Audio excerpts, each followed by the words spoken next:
सालेपुर कांग्रेस युव संगठक हरिबंधु शतपथी नेतृत्व में फकीरमोहन महाविद्यालय छात्री सौम्याश्री अनुष्ठित है श्रद्धांजलि सभा। सूचना मुताबक फकीरमोहन महाविद्यालय छात्री आत्महुति देथिबा सौम्याश्री एकादश राज्य कांग्रेस सभापति आह्वान क्रमे ओडिशार प्रत्येक निर्वाचन मंडली में सौम्याश्री श्रद्धांजलि सभा अनुष्ठित होउछि। एही परिप्रेक्षी में कटक जिलार सालेपुर निर्वाचन मंडलीर कांग्रेस युव संगठक हरिबंधु शतपथी नेतृत्व में सालेपुर कांग्रेस पक्षर सौम्याश्री श्रद्धांजलि सभा अनुष्ठित होता। इस सभार शताधिक कार्यकर्ता सौम्याश्री को श्रद्धांजलि देवा सह जो पर्यंत सौम्याश्री को न्याय न मिली से पर्यंत लड़ई चलिबो बोली कांग्रेस युव संगठक हरिबंधु शतपथी उपस्थित कर्मी को उद्बोधन देवा सह सौम्याश्री मृत झील पाई एक घर उत्सर्गीकृत करिसेंति बोली जणाइथिले। आमे समस्त कांग्रेस भाई माने कांग्रेस कर्मी माने एकाठी होइतिलु कारण आमर प्रदेश कांग्रेस कमिटीर सभापति भक्त श्रीयुक्त भक्तचरण दास महोदयंकर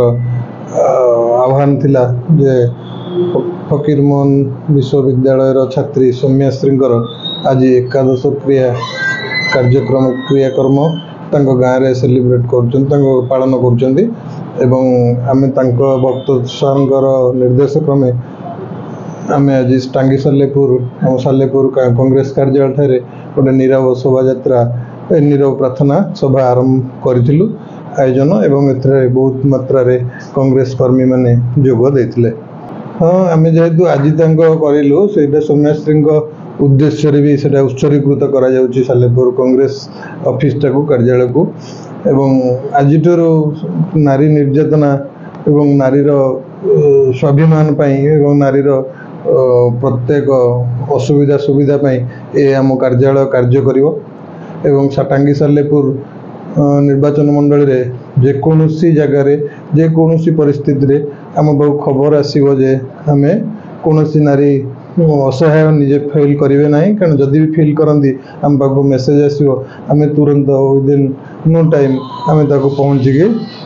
समाधान करूँ बोली आज प्रतिज्ञा नहीं। श्री भौणी आज तार जो सारा राज्य कांग्रेस डाकरा देसी 9टा समय देते जे 2 मिनिट नीरव प्रार्थना कराहब। आम सालेपुर टांगीर समस्त जनसाधारण माँ भौणी मैंने आज एकाठी होते आमर नेतृत्व जे नौकरी हरिबंधु शतपथी से ये जो आप देखुं ये जो घरटी ये घरटी स्मृति उद्देश्य ये घरटी की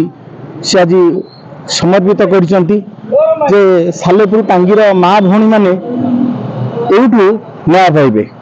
तांकर नेतृत्व में आम संगठन आम सालेपुर तहसील आमर टांगी तहसील उभय ब्लॉक आमर